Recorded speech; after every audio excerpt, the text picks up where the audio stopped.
praktek yang sudah lama sebenarnya kita laksanakan dari orang tua kita, bapak, kakek, buyut kita. Kita ini sudah lazim mempraktekkan eh, setelah sholat kita berdoa. Mau sholat sendirian atau sholat berjamaah, kita berdoa. Lalu kemudian kita agak terkaget-kaget karena belakangan ini mulai dari era-era 90-an pertengahan ini praktek-praktek yang sudah lama kita praktekkan ini banyak yang menggugat, menyalahkan. Nah, termasuk yang ditanyakan oleh salah seorang jemaah, ya beliau katakan seperti itu. Jadi saya katanya ini sejak kecil diajar sholat, selesai sholat berdoa. Sampailah kemudian lihat di YouTube ya, dan beliau menyebutkan nama ustadznya, dan saya coba-coba buka YouTube, ternyata memang betul itu ada. Ya. Jadi di situ Pak Ustadz ini mengatakan bahwa berdoa setelah sholat itu sudah terlambat.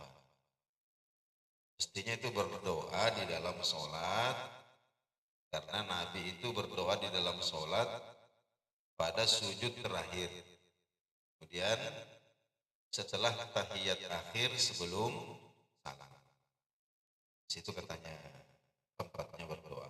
Tapi kalau sudah salam, itu katanya tidak ada hadis yang sahih. Tidak ada hadis yang sahih yang menunjukkan adanya doa setelah sholat. Nah, betulkah demikian? Mari kita kaji. Jadi ini ustadz-ustadz ini kalau sudah punya YouTube, mudah-mudahan wawasannya luas.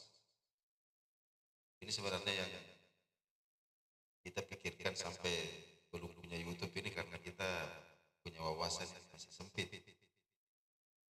Karena YouTube ini disaksikan oleh banyak orang, resikonya tinggi, Pak.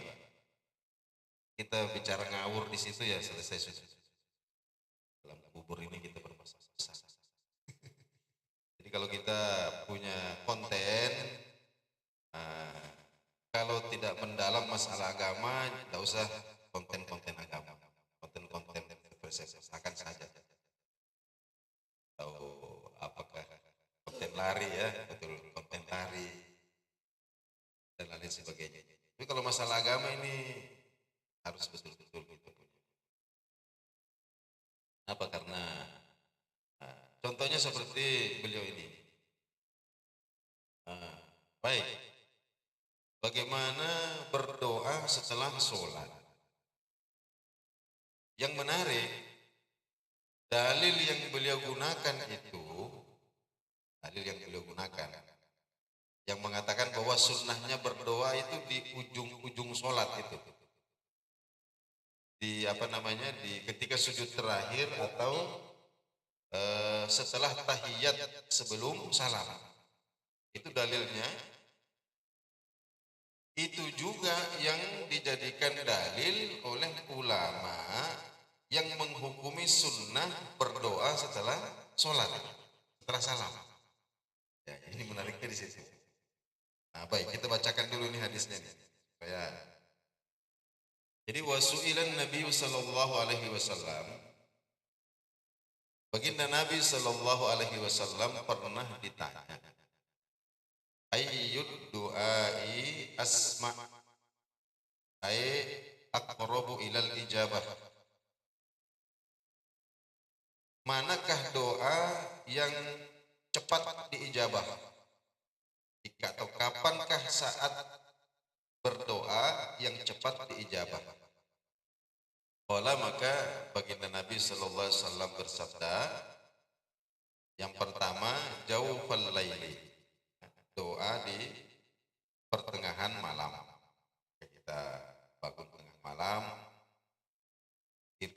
kita, baca Qurankah kita, atau sholat tahajud, dan di situ kita berdoa. Kemudian yang kedua, waduburos sholawatil maktubati, setelah dubur, waduburo as-sholawatil maktubat. Nah, kalau kita artikan dan setelah sholat fardu. Nah, tapi kata-kata dubur ini, dubur oleh Ustadz itu beliau artikan itu adalah ujung-ujungnya sholat. Jadi masih di dalam sholat tapi bahagian-bahagian akhirnya sebelum salam. Yaitu tadi ketika sujud terakhir atau antara tahiyat akhir dan salam. Nah, sementara kita mengartikannya setelah salam. Kita mengartikannya setelah salam. Karena duburo itu maknanya setelah. Baik. Taruhlah kemudian kita ikuti kita ikuti makna yang beliau utarakan, bahwa duburo itu diartikan ketika sujud terakhir atau antara tahiyat dengan salam. Oke, kita ikut dulu ke situ. Lalu kemudian kita akan bertemu dengan hadis yang lain. Hadis yang lain ini menyebutkan tentang zikir setelah sholat.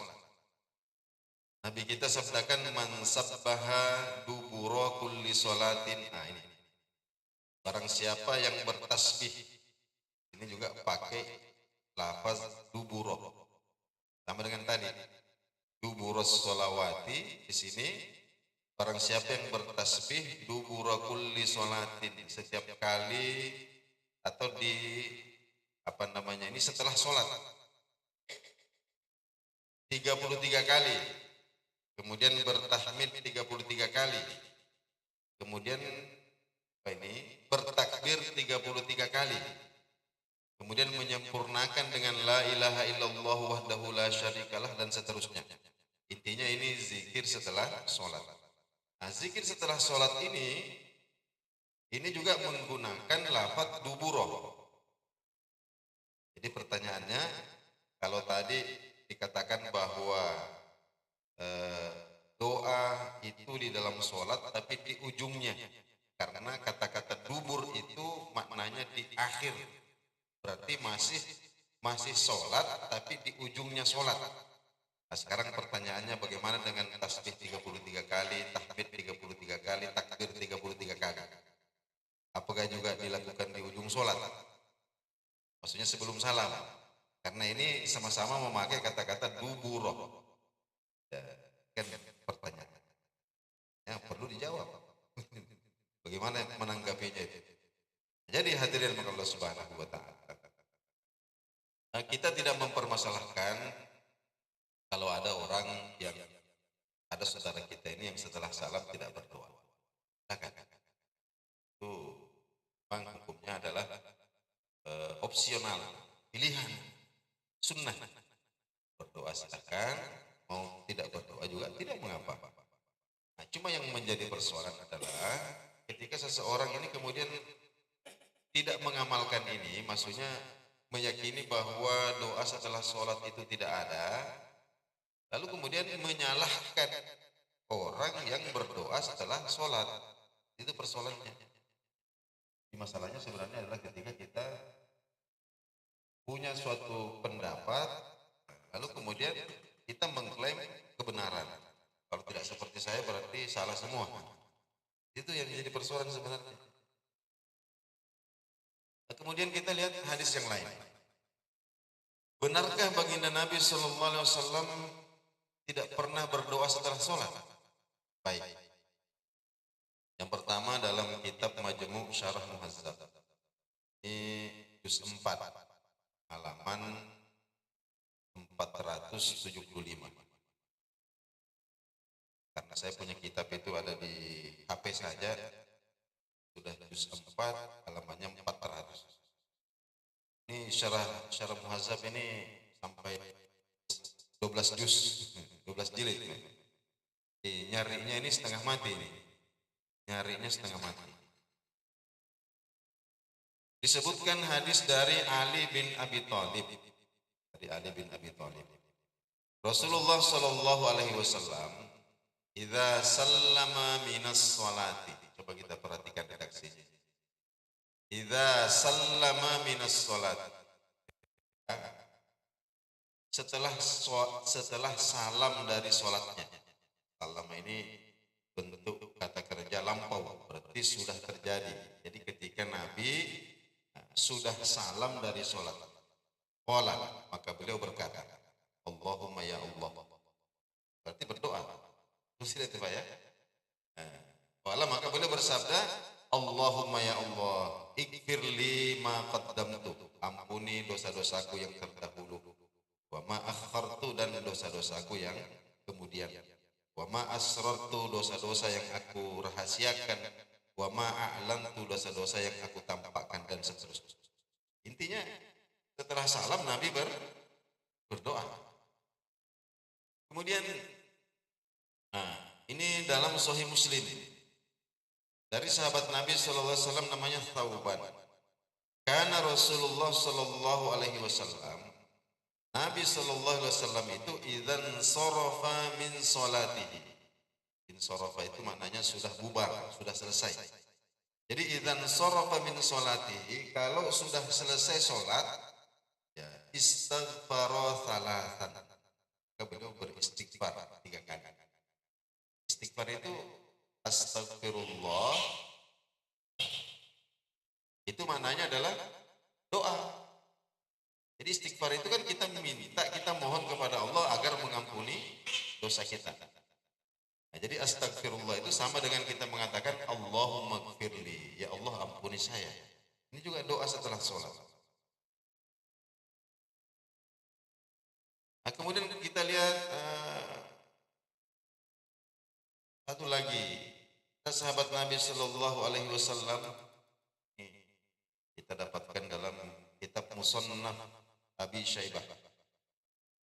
Disebutkan bahwa sahabat Nabi namanya Abu Musa al-Ash'ari, idza faragha min salatihi, jika telah rampung, faragha itu rampung, selesai.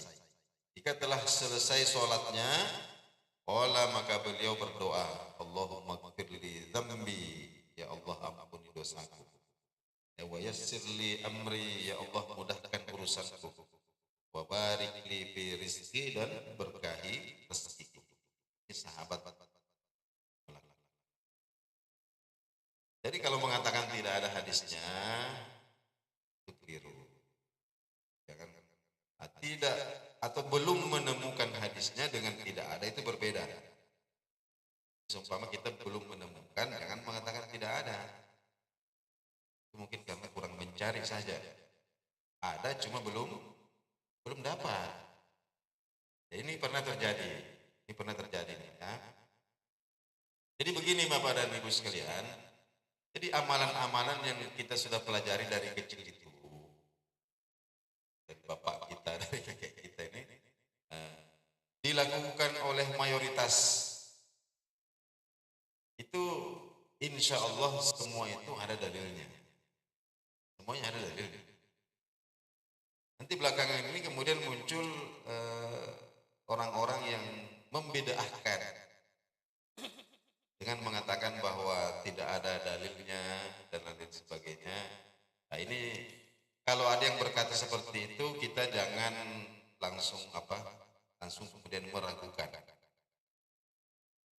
Cobalah tanya-tanya dulu, apakah betul ini tidak ada dalilnya? Nah, karena begini, ini sedikit saya tambahkan di ujung ini.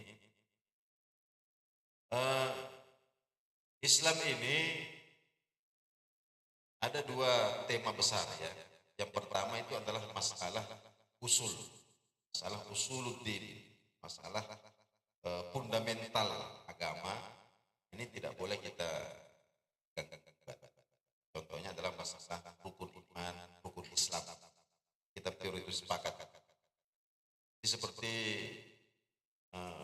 kenabian itu, kalau masih ada yang orang Islam yang kemudian mengatakan bahwa masih ada nabi setelah Nabi Muhammad. Nah, ini kalau ini seperti ini, kita tidak perlu bertoleransi. Kenapa? Karena ini masalah fundamental. Bahwa kenabian itu berakhir. Karena baginda Nabi Shallallahu Alaihi Wasallam tidak ada lagi Nabi setelahnya. Itu yang paten harus kita. Nah, kenapa? Karena ini masalah usul, masalah fundamental. Tidak bisa kita perdebatkan. Ini masalah keabsahan iman kita. Kan beberapa tonton berapa itu ya? Ini hampir bersamaan. Jadi ada orang Indonesia ini yang mengaku sebagai nabi, namanya Ahmad Musaddiq. Dengar Ahmad Musaddiq. Tidak lama kemudian ada lagi orang Indonesia juga, kalau ini malah orang Sulawesi, ada dalam Makassarnya, mengaku sebagai malaikat Jibril. Namanya Lia Eden, yang sudah meninggal, sudah meninggal. Nah, itu ada apa namanya? Ada guru kami yang cerita bahwa itu dipertemukan di kantor polisi, Pak. Jadi yang mengaku nabi ini ditangkap polisi, yang mengaku malaikat Jibril ini juga ditangkap polisi. Lalu kemudian dipertemukan di kantor polisi, kemudian ditanya, ini kamu nabi, kamu tahu enggak ini malaikat Jibril ini? Apa betul ini yang datang bawa wahyu sama? Ini bukan. Gimana? Malaikat Jibril kan datang bawa wahyu. Jadi yang ngantar wahyu ini kan malaikat Jibril. Jadi kok kamu ngaku nabi dipertemukan dengan malaikat Jibril malah tidak kenal. Wah, ini parah ini. Jadi itu hadirin Allah Subhanahu wa Ta'ala. Kalau masalah seperti itu fundamental tidak bisa kita. Nah, kemudian yang kedua ada namanya masalah fikih, masalah furu'iyah. Bahwa sholat itu adalah rukun Islam dan kewajiban semua kita sepakat. Ya mau NU mau jamaah tabligh, semua itu pasti. Tapi masalah teknis pelaksanaan sholat, di sini kita ada beberapa perbedaan pendapat. Ya, contohnya umpama mengangkat tangan, dia mengatakan sunnah, dia mengatakan tidak. Yang mengangkat saja itu setelah diangkat ditaruh di mana? Ada yang mengatakan di atas dada, ada yang mengatakan di atas pusar, di bawah dada, ada yang mengatakan sejajar dengan pusar, dan macam-macam. Nah, kalau seperti itu kita amalkan atau praktekkan satu, tapi nanti kalau kita ketemu dengan praktek-praktek yang berbeda dengan apa yang kita amalkan, jangan kemudian langsung menuding bahwa itu keliru, itu tidak ada dalilnya. Itu kita perlu berhati-hati. Masalah furu'iyah, masalah fikih, nah, ini kita harus jangan gampang kemudian menyalahkan praktek yang dilakukan oleh saudara kita yang lain. Nah, jangan kemudian mengatakan, itu tidak ada dalilnya. Barangkali kita hanya belum menemukan dalilnya saja. Karena kita tidak menghafal semua hadis. Kecuali kalau kita sudah hafal semua hadis Nabi, barulah kita boleh mengatakan, tidak ada hadisnya itu. Kenapa? Karena saya hafal semua hadisnya Nabi. Tapi kalau kita belum hafal semua hadis Nabi, jangan kemudian berani-berani mengatakan tidak ada hadisnya. Dari mana kita bisa pastikan bahwa tidak ada hadisnya itu? Jadi ini pernah terjadi perdebatan hadapan Khalifah Ar-Rasyid. Ada seorang katakanlah ulama yang masih muda datang ke majelis itu. Kemudian berbicara tentang sesuatu, tentang hadis Nabi. Nah, di dekat khalifah ini ada seorang ahli hadis yang umurnya sudah tua. Dia mengatakan bahwa seumur-umur ini saya katanya baru kali ini dengar itu hadis itu. Tidak ada itu hadis yang berbunyi begitu. Maka kemudian khalifah mengatakan, wahai syekh, tenang dulu. Apakah Anda menghafal semua hadis Nabi? Dia mengatakan tidak. Kalau begitu apakah Anda menghafal separuhnya? Kalau separuhnya barangkali saya hafal. Kalau begitu anggaplah hadis yang dibawakan oleh anak muda ini separuh yang belum Anda hafalkan. Enak. Kan begitu. Jadi kita tabayun dulu, kita klarifikasi dulu. Jadi Bapak dan Ibu sekalian, terakhir juga tentang doa bersama. Ini juga ada yang sekalian karena kita bicara ini juga praktek yang sudah kita lihat bapak kita, kakek kita, imam berdoa, kita angkat tangan juga berdoa. Ada juga katanya yang mengatakan bahwa itu Nabi tidak pernah memimpin doa bersama. Nabi tidak pernah memimpin doa bersama. Tidak ada.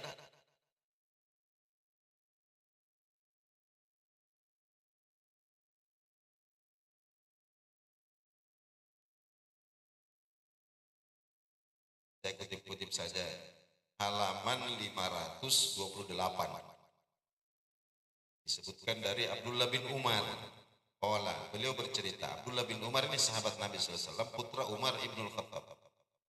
Qallama kana Rasulullah sallallahu alaihi wasallam yaqumu min majlisin hatta yad'uwa bihaula'id da'awati li ashabihi.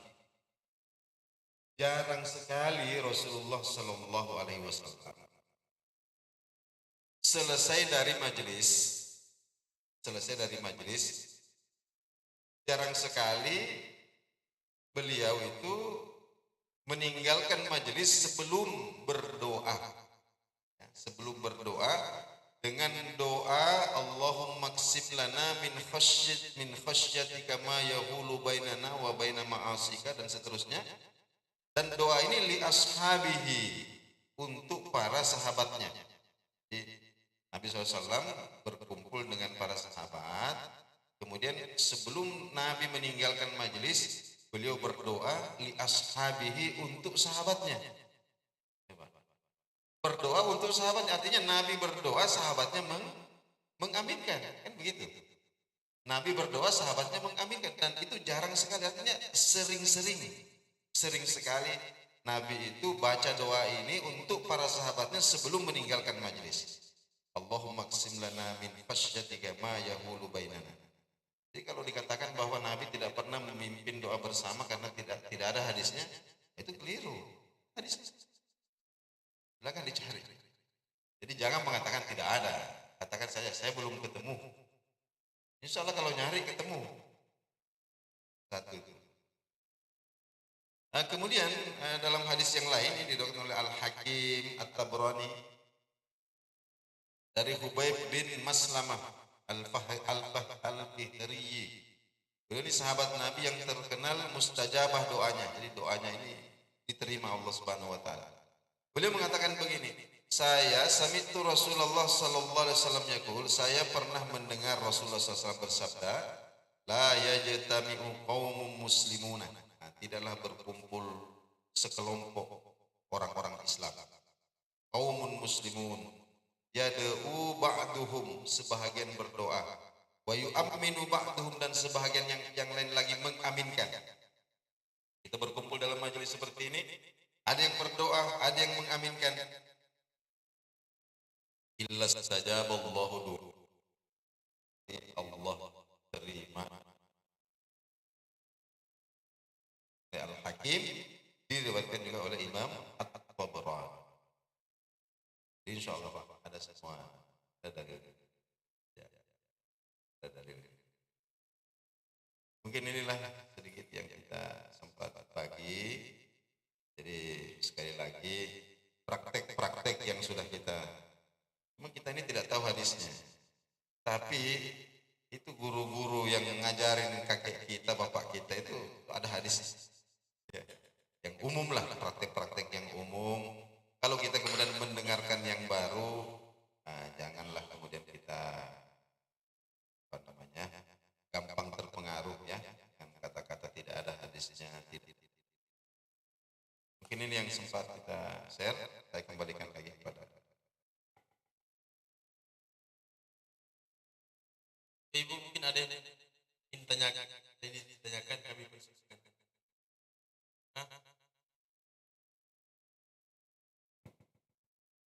Makasih. Assalamualaikum warahmatullahi wabarakatuh. Oke, saya mau melanjutkan pertanyaan. Kita kan pernah dengar kajian itu bahwa menambah bacaan dalam sholat itu bisa tidak? kerukunan doa ini. Doa ini kan dibaca tidak ada dalam sholat, meskipun di akhir. Ya, itu kan menunjukkan ada pertentangan yang terjadi. Dan saya mau tanyakan yang sering saya lalu masalah. Ini di saat doa di dalam sholat di akhir sholat itu, ini sholat fardu atau sholat sunnah? Yang saya pernah dengar itu ya dikisahkan oleh istri-istri Nabi, berarti kan itu sholat sunnah karena ada di rumah. Sedangkan Rasulullah sendiri itu kan tidak pernah tinggalkan sholat jamaah, lalu berjamaah. Dan saya belum pernah dengar bahwa hadis-hadis yang menyatakan ada di sholat fardu, doa-doa yang lama yang dibaca akhir-akhir itu. Tapi pemahaman saya ada pada sholat sunnah. Dan ini karena keterkaitannya dengan menambah bacaan dalam sholat itu bisa tidak sah.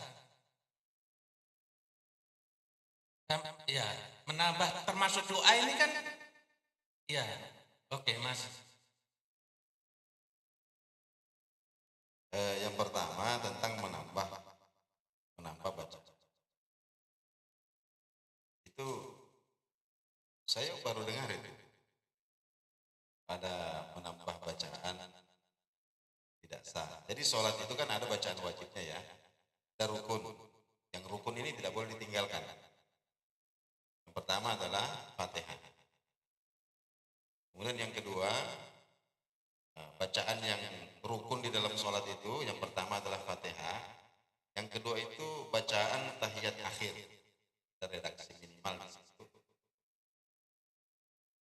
Kemudian yang ketiga, sholawat kepada Nabi Shallallahu Alaihi Wasallam. Kemudian yang keempat, salam yang pertama. Itu yang tidak boleh ditinggalkan. Mau sholat fardu, mau sholat sunnah, itu minimal itu ada. Jadi ada baca Fatihah. Membaca surah itu hukumnya sunnah. Jadi sebenarnya kalau standar bacaan dalam sholat itu yang ada itu adalah tidak boleh dikurangi dari kadar minimal. Kalau nambah boleh, nambah boleh. Nah, contohnya seperti doa, Nah, kalau yang tadi disampaikan sama Mas ini bahwa itu sholat sunnah, itu perlu juga. Dari mana itu anunya? Bahwa doa Nabi itu sebelum apa? Karena begini, doa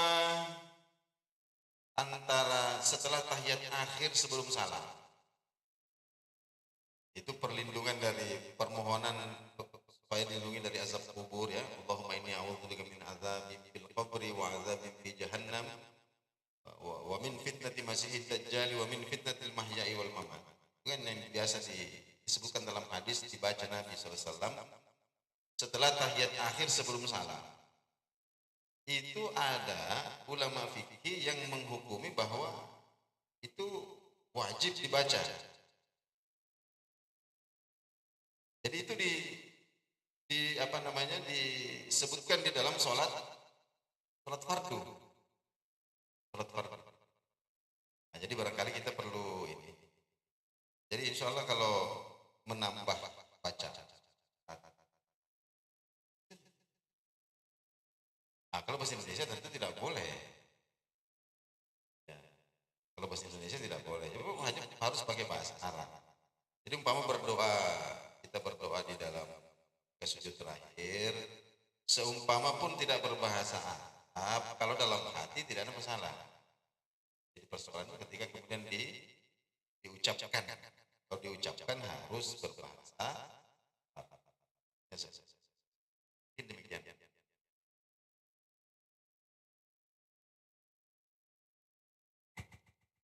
Tas mungkin ya. Oh, ada beliau kan? Biasanya ada pertanyaan. Oh ada.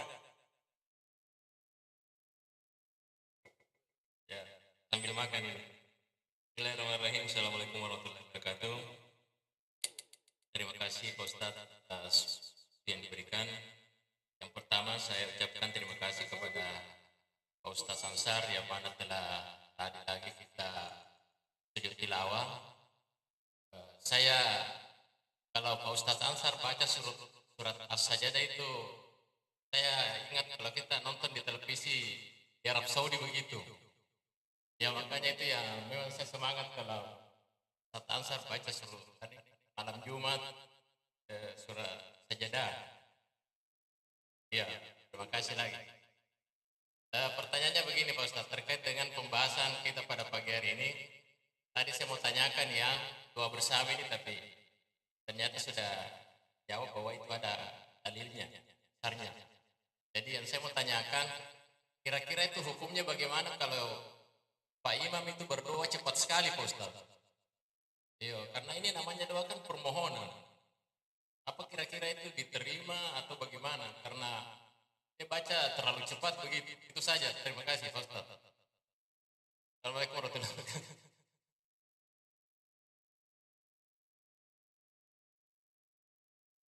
Ya, begini. Jadi kesunahan berdoa setelah sholat. Jadi sebenarnya hubungan antara imam dan makmum setelah salam pertama itu sudah selesai.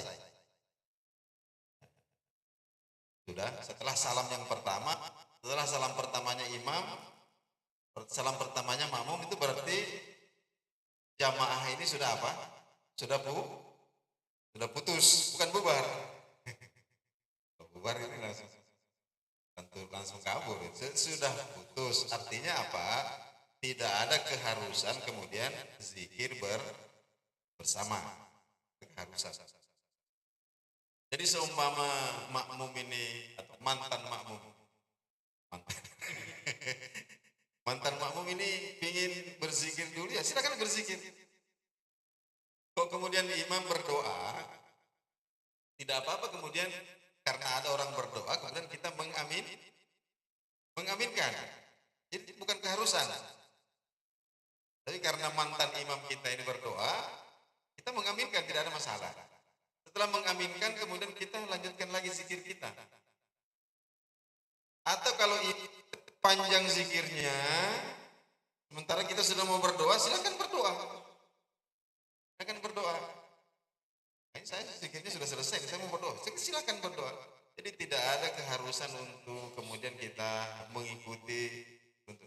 Jadi seumpama imamnya ini berdoa cepat sekali, sampai-sampai kita baru mau angkat tangan sudah selesai ya. Saking jawabannya begitu. Ya, boleh juga kita kadang begini. Imam ini kemudian mendoakan dirinya sendiri. Kita aminkan, tidak ada masalah.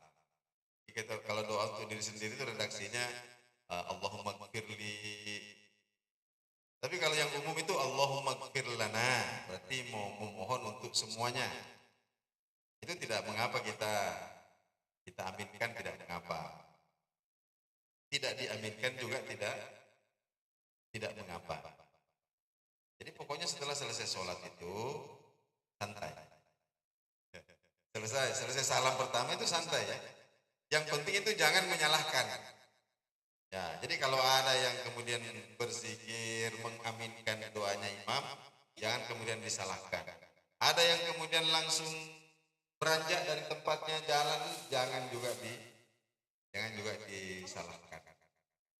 Intinya kita laksanakan saja sesuai dengan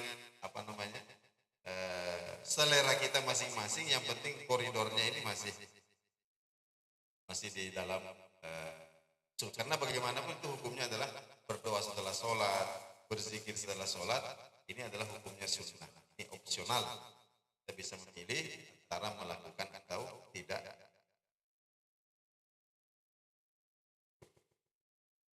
Cukup karena sudah dibatasi dengan masuk waktu. Baik, itu dulu insyaallah yang kita sempat bahas pada kesempatan kali ini. Bila kurangnya mohon dimaafkan. Mari kita sama-sama